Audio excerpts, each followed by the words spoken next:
Welcome to the Cheating Secrets channel. We hope you enjoy today's story. I would like to say that my heart was broken. I would like to say that I was devastated by her actions, but I can't. Honestly, I felt more relieved. Did I want things to be different? With all my heart that I loved her. I cared for her. I wanted to build a life with her. I wanted to have children with her and raise them together in love and happiness, but it wasn't meant to be. It wasn't always like this. Once we had a very happy life, and we were deeply in love, at least I was. The details of our romance don't really matter, but we dated, went on dates, had fun, experienced many adventures in several exotic places, and I thought we would spend a long and happy life together.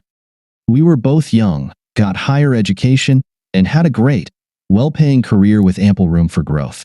We bought a nice house in a good area and were on the right path to fulfilling our dream. Linda is a beautiful, intelligent woman. However, I came to learn that she was also very manipulative, cruel woman who seemed to derive pleasure from causing others intense emotional pain whenever she wanted to. In short, she was a malicious bitch. If I were to describe myself, I am above average in looks and height, and I am in excellent physical shape. I'm not an Adonis, but I'm quite fit. We had been married for just over 3 years when everything began to change. I thought we shared the same values: honesty, compassion, family, and loyalty. Before getting married, we discussed extensively how much we valued honesty with each other. We also talked about how loyalty was an absolute necessity in our life, and there was no forgiveness for any act of infidelity. We also discussed wanting to have a family. We didn't decide on the number of children we wanted, but it was at least 2. After that, we could decide if we wanted more. Part of choosing our home was the excellent reputation of the schools in our area. Our discussions also revolved around when we would start a family. We decided that the ideal scenario would be to live as a couple for about 3 years. We thought this would give us time to establish ourselves at work and save some money, especially if Linda decided not to return to work after having children. However, when the time came, she wanted to wait a little longer before giving up birth control. I was okay with that, but she was very vague about when we would start a family. Again, I didn't push the issue but asked why she thought the timing wasn't right. Again, she was very vague and never explained why she wanted to wait. I was disappointed but didn't push things. I was prepared to give her space to think. Soon after that discussion, other things began to change. It happened gradually, but was as cliché as any story of marital infidelity. She started working late, not too late, but later than before. The reasons given were promises of a promotion with a good salary increase and a bonus. However, nothing concrete was said. Next was the infamous girls' nights out, G&O. She claimed she was getting to know the women she worked with on a more personal level. According to her, this would help with the mystical job advancement she was working on. During this time, she seemed to dress slightly better, more seductive, and took more care of her appearance. Of course, all of this was for the sake of career advancement. Alongside working late, G&Os, and spending a lot of time at the gym to reduce her stress, we were spending less and less time together. Additionally, her attitude towards me started to change. It all began with subtle remarks and gentle criticism. Nothing excessive, just more negative comments than ever before, and with a hint of sharpness. Moreover, the comments were about things that didn't really matter. It seemed like she was trying her best to offend me. In other instances, she behaved disrespectfully. I talked to her about it, but she always attributed it to stress from working on her promotion or to me being too sensitive. When I talked to her about the changes in her personality, she promised to do better, but it never happened. When I expressed myself more sharply about her behavior, she became defensive and/or openly started to humiliate me. When I confronted her about it, I received silence in return. This roller coaster of emotions was very tough for me. I valued communication, but either didn't get it, or it was so negative that at times I avoided open confrontation. However, there were moments when discussions turned into arguments. In other cases, her attitude was indifferent. She acted as if she couldn't care less about my feelings or concerns. I really felt like she was playing some twisted game with me. I was still trying to talk to her, trying to get her to tell me what was going on. I sent her text messages and emails where I shared my thoughts and feelings with her. I sent her cards and flowers to her workplace. I tried to arrange romantic dinners, suggested small trips together, proposed counseling. I tried to prevent the disaster our marriage was becoming. I repeatedly pointed out the problems as I saw them, but she simply denied there was an issue, or that I was exaggerating everything, or she made promises to do better. Yet again, she never really tried. In other instances, her verbal attacks were very cruel. These personal attacks, especially on deeply personal matters where I trusted only her, were very hurtful. Additionally, she accused me of trying to control her, of not wanting her to succeed, and so on. It was all pure nonsense. Instead of seeing the damage she was causing to our marriage and acknowledging our real problems, she started working even later, rarely had dinner with me. We hardly spent any time together. Several of our friends also saw her in restaurants, clubs, and other places with various groups of people, both men and women. Again, all of this was done in pursuit of career advancement. In other cases, she denied being where she was seen. Denials were particularly vigorous when she was seen with another man. Only a blind idiot wouldn't understand what was happening. However, after several months of her shitty attitude, lies, deceit, and lack of communication, I was ready for the life-changing event that would finally put an end to what was now a very unhappy marriage.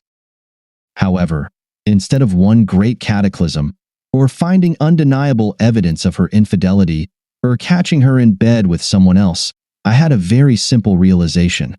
What the hell am I trying to save this marriage with this malicious bitch for? Yes, I consider her treatment of me evil. You can't claim to love someone, want to spend your life with them, but then treat them with such open contempt and lack of respect. Furthermore, by this time, I had no doubts that she was having an affair. Plus, we hadn't had sex in the past few weeks. The excuses were unconvincing, so I just stopped trying. Anyway, after my realization, I quickly decided to leave this marriage behind. I found a lawyer and asked them to prepare divorce documents. We had separate checking and credit card accounts, but a joint family account and a savings account. I split a fair amount from these accounts and simply deposited my share of the money into a separate account. We each had our own 401k accounts and investment accounts, so I didn't need to do anything about that.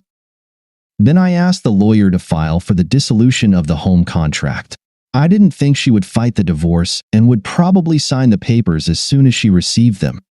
The company I worked for was an international conglomerate with offices all over the world and numerous branches in the United States. I arranged to transfer to another office on the opposite side of the United States. I just wanted to start a new life and thought a change of scenery would benefit me. My parents had passed away, my closest friends were scattered across the country, so again, nothing was holding me in this city. As soon as the divorce documents were ready, I called Linda and asked her to be home that evening so we could discuss everything. I wasn't going to serve her at work. I planned to hand her the documents in person. She claimed she was working late, but I told her that for our marriage, it was extremely important for her to be home so we could talk. Her response was that I was king of drama, and she would be home by 9 p.m., and then we could talk, provided she was in the mood and not too tired. I assumed she was probably meeting with her lover or someone else, indifferent to whom, so I arranged and paid an extra fee to the processing server to track her and then serve her, wherever she was, at 6:00 p.m. that time.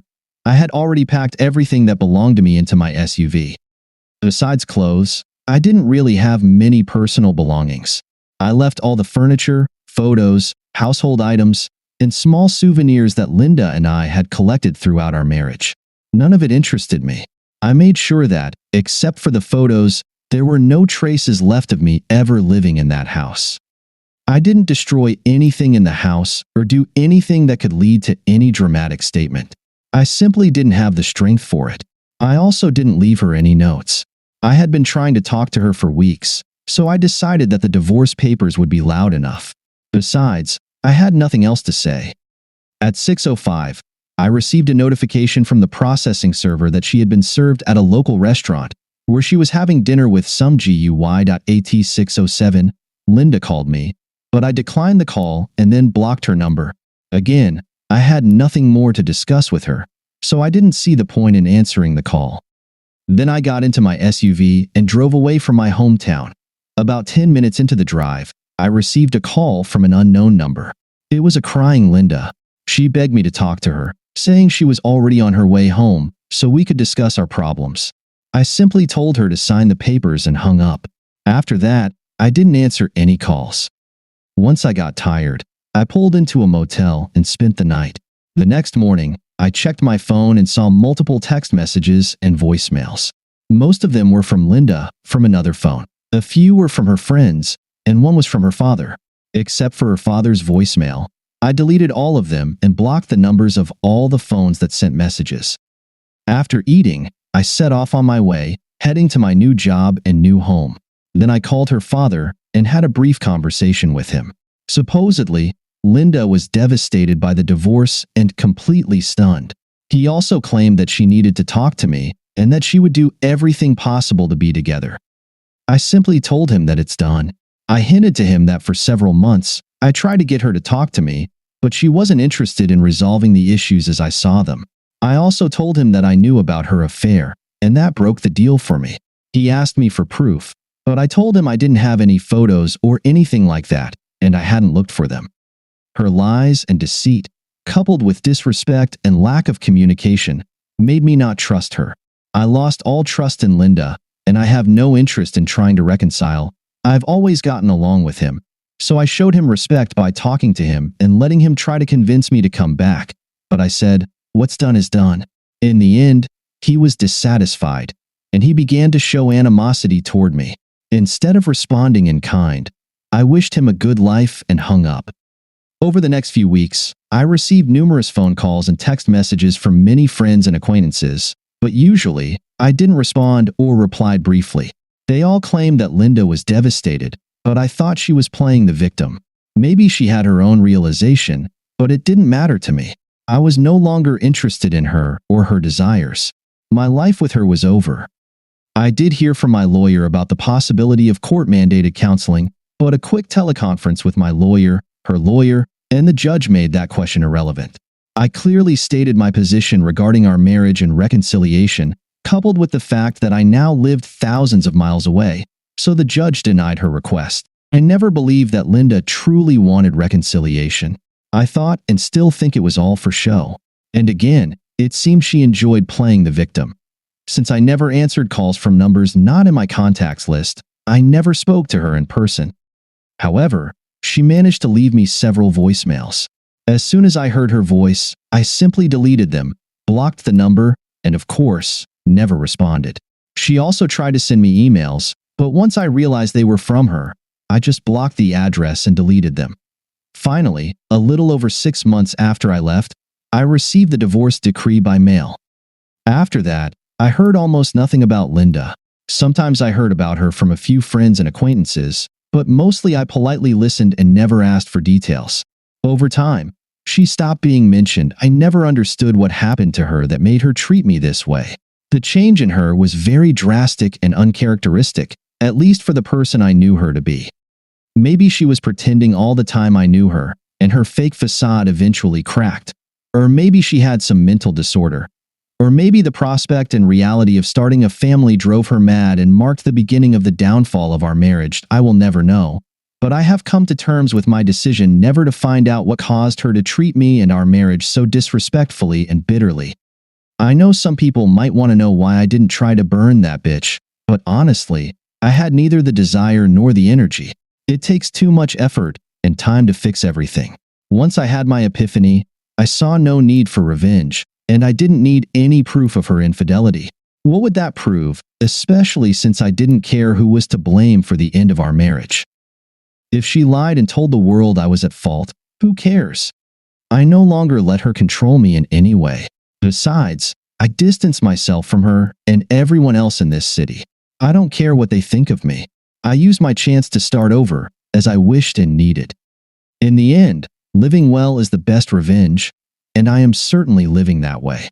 Thank you for being with us and listening until the end. If you found it interesting, please subscribe, give us a like, and leave your comments. And we'll see you on the Cheating Secrets channel.